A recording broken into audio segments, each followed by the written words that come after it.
Hello students, hope you're doing good and as we are dealing with the course titled Literature and Human Rights, and in that context today we are going to discuss a very important poem titled Poem About My Rights. So before I begin today's lecture, I just want to tell you that you must keep your pen and notebook with you and jot down all the important points so that you could have maximum benefit out of this lecture. So without further delay, let's start today's lecture. So this poem titled Poem About My Rights has been written by June Jordan, and in this poem she talks about her rights, right? So this poem has been written in one stanza and it has 114 lines. It has only these 114 lines only has one stanza, right? And it has been written in free verse. What is this free verse?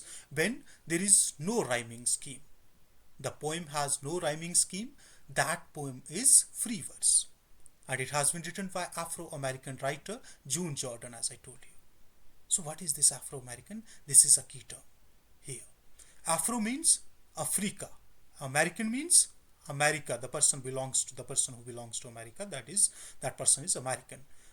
So what this Afro-American means? That the person who originally belongs to Africa but later settles in America with the purpose of seeking jobs or have education, or it could have different purposes. So the person originally from Africa and settles in America, so that person is Afro-American. So this June Jordan is an Afro-American writer, poet and feminist writer. What is this feminist? Feminist means the writer who advocates about the rights of women. The writer who talks about the gender equality, the sufferings of women, that person is a feminist. So this June Jordan is also a feminist. And then the other thing is that she's known for writing in Black English. What is this Black English? Black English is actually, it has a different English language dialect, and which actually this these these dialects were used by black peoples in their writings, in their spoken parts, in their speaking. So the blacks who were settled in America and Canada, they use this Black English, this accent. Actually this is actually a different dialect which was used by blacks. So that dialect is Black English, right? So why were they using it? Because to differentiate their black culture, their identity on the foreign land, right? Okay, so let's move further. This poem about my rights is actually talks about the pathetic and troublesome conditions of American women, their problems in America, how they were discriminating on the basis of their race, how they were discriminating on the basis of their color, how at the same time the patriarchy was there.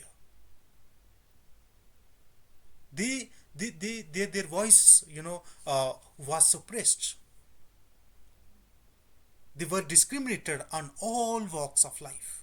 So this is how the poem about my rights explores the themes of sexism. Sexism means when we differentiate person on the basis of sex, male and female, and treats them according to their sex. That is sexism.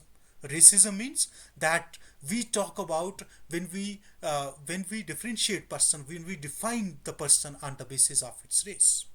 Race and colorism. What is this? The difference between these two is very important, and I want to tell you about it. So you can see these three women. I just want to make you clear that the difference between racism and colorism. So you can see that these three women belongs to the same race. They have the same race. That race is African or black people, right? But you can see that on the basis of their appearance and the skin of, the color of their skin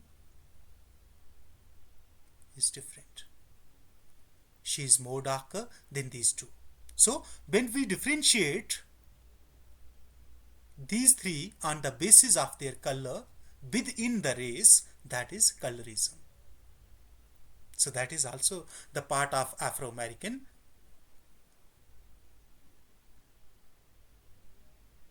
women or their life, right? So then patriarchy, that when we have, male dominated societies where the families which, we find that males dominate, and then the racial discrimination. On the basis of race, we discriminate.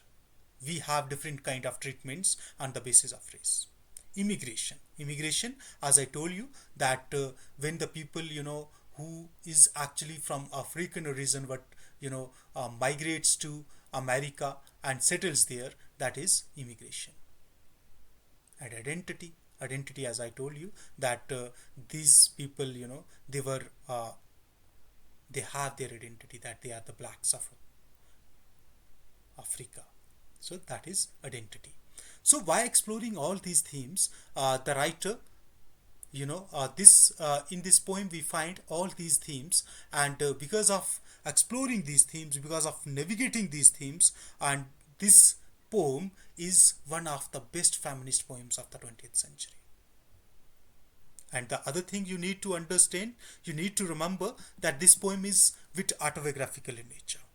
Autobiographical, how that the person, the the poet who is writing this poem is Afro-American, and the narrator who is talking in this poem, who is telling the story in the poem, that narrator is also an Afro-American woman. So by connecting these two things, we can understand, we can analyze that this poem is an autobiographical in nature. So the other thing you need to understand, that as I told you, that the poet has explored these themes: sexism, racism, colorism, racial discrimination, patriarchy, and immigration, by highlighting some important points which you should remember.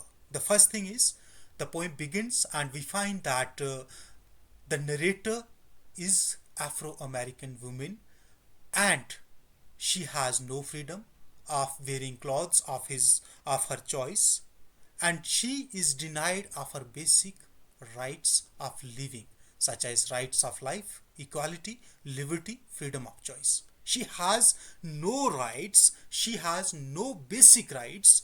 Why? Because she says, she tells us, and this is very pathetic. I was reading the poem and I found it very, heart-wrenching. You must also read the poem. She says that because I am the wrong sex, the wrong age, the wrong skin. Because of all these things, I have no basic rights. I am the wrong sex means that the person who is talking, who is telling the story, is a woman. And she's a woman, that's why she says that she's a wrong sex.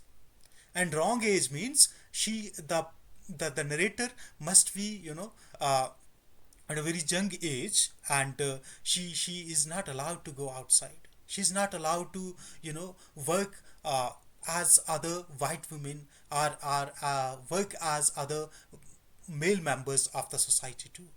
So that's why she says that she's of wrong age. And wrong skin means she has black skin. She's not having white skin, she has black skin. That's why she's saying that she has a wrong skin. So that's why, this poem is actually very, very, very, heart-wrenching. And then the other thing is, the narrator also tells that she's also victim of domestic and social violence, rapes, and other things. Actually, through these things, the narrator is trying to tell that how the Afro-American women are suffering because of their wrong sex, because of their wrong age, because of their wrong skin, means black skin. And the other thing is that even in as they are not treated with respectable eyes, because they are the victim of racism, and colorism is also there. They are raped, they are socially abused. And the narrator who is telling the story, she's fully conscious about these things. She's fully conscious about the rationality behind the ill treatment against them. And what was the logic behind, torturing these Afro-American women? The logic was, as the narrator says, that we are wrong people of the wrong skin on the wrong continent. What is this wrong continent? As we have discussed, that wrong people means we are Afro-Americans. Wrong skin means we are blacks. And wrong continent means we are staying in America. So that America is not good for us, because the continent, the America, is known for, this is only for white people. We people do not get our rights here. So that's why she's saying that we are the wrong people of the wrong skin and on the wrong continent. And then the narrator also highlights the domestic violence they face at their houses because of the socio-cultural prejudices. And she shows her resentment against her father, and as she tells us in the poem, that her father doesn't give her respect because she's a daughter, and her father wanted a son instead of her birth, right? Her father only loves to the boys, not to her daughters, not to his daughters. But her mother shows loves and cares and genuine amount of sympathy for her. And then the other thing is that in the last lines we see, in the last lines of the poem, we see that the poet, after reflecting all these things, after reflecting us that how they have been tortured being Afro-American women in America, but she says that she has resolved to resist these stereotypes and prejudice ideologies against women, and resolves to raise her voice to fight for her rights. So we can see that in the poem, the writer, the narrator, through the poet, through some autobiographical touches, unfolds heart-wrenching conditions of Afro-American women during the 20th century by exploring themes of racism, sexism, patriarchy, immigration, and identity. So this is how this poem has been written, and you can understand, you can see that how the women of Afro-American women have been tortured, how they have been suppressed, how they have been oppressed, how they have been discriminated during the late 20th century in America, just because they were black, just because they have not their color of the skin was not fair. Just on the basis of these things, they were discriminated, they were abused, they were raped. So these are the things which the poet has tried to tell us, and how they were denied from their basic rights of living. But still, in the end of the poem, the narrator says that she will resist to all these prejudices and stereotypes which are against them in the society. So I'm sure that it will help you. Just you need to jot down all these things and remember all these points, and I'm sure that it will help you in the exam. Thank you so much. Bye bye, take care, and we will meet again with another video. Till then, bye bye, take care. Thank you so much.